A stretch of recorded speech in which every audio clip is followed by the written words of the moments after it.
নমস্কার বন্ধুরা, আজকের আর একটা নতুন আমি রেসিপি নিয়ে আসছি। দেখুন আপনারা, আমি এখানে পোলার চাউলের খুদ নিয়েছি। খুদের আজকের মোয়া বানাবো।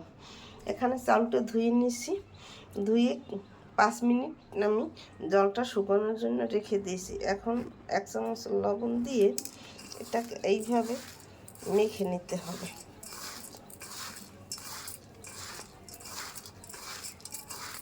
এই যেমন মাখা তৈরি হয়ে গেছে। এখন আমি চুলা ধরিয়ে, এই যে চুলা কড়াই দিয়ে দিছি, চুলা ধরিয়ে ভাজা দিয়ে দেব। চুলা ধরিয়ে কড়াই দিয়ে গরম হয়ে গেছে।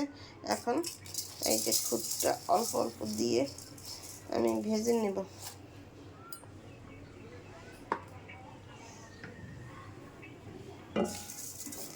এইভাবে লাগতে লাগতে ভাজা হয়ে যাবে। আমি কিভাবে খুদের মোয়া বানাই দেখুন আপনারা।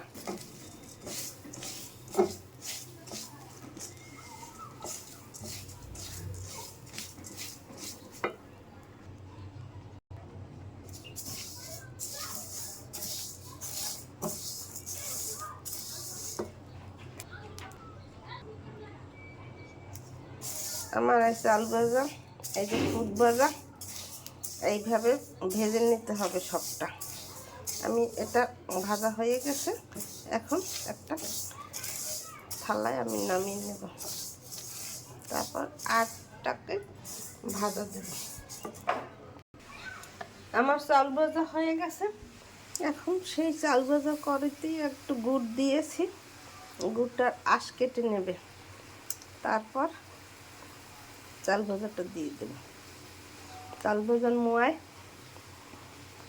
একটু গুড় বেশি লাগে, যেমন গুড়ের আঁশ কাটে নাই, আর একটু সময় লাগবে। ওই যে দেখুন জল উঠতেছে, এটা টেনে যাবে। তারপর গুড়ের পাক হবে।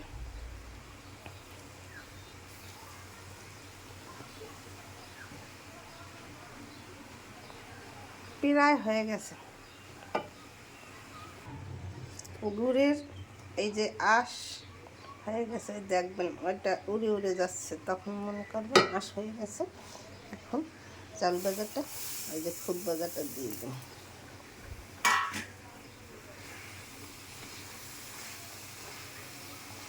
খুদের মোয়া একটু বেশি গুড় না দিলে খুদের মোয়া ভালো লাগে না।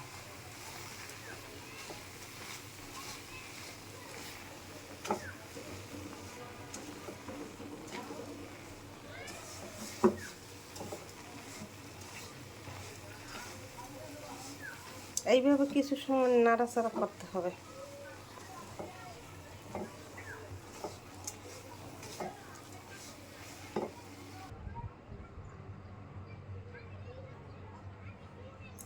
এই যে আমি অনেকটা মোয়া বানিয়েছি। আপনাদের এইভাবে একটু জল হাতে লাগিয়ে গরম গরম অবস্থায় বানাতে হবে। বানানোর পদ্ধতিটা দেখিয়ে দিচ্ছি। এই যে এইভাবে করে, এই যে হাতে এইরকম মুট করে বানাতে হয় খুদের মোয়া। দেখুন আমার বানানো তৈরি হয়ে গেছে। কত সুন্দর হয়েছে খুদের মোয়ায়। একটু গুড় বেশি লাগবে। এই শীতে বানিয়ে খেয়ে দেখবেন, খুব দারুণ টেস্টি খাবার। আপনারা কে কে খেয়েছেন, কে কে না খেয়েছেন, না খেলে আমার বাসায় চলে আসেন। আমি একটু ভেঙে খেয়ে দেখি কেমন স্বাদ হয়েছে। সেই স্বাদ দেখুন, দেখতে কত দারুণ হয়েছে, খেতে খুব দুর্দান্ত স্বাদ হবে। নতুন নতুন ভিডিও পেতে আমার চ্যানেলটিকে লাইক কমেন্ট শেয়ার দিয়ে পাশে থাকুন। ধন্যবাদ, থ্যাংক ইউ। আমার ভিডিও ভালো লাগলে লাইক কমেন্ট শেয়ার দিয়ে পাশে থাকুন। থ্যাংক ইউ, ধন্যবাদ।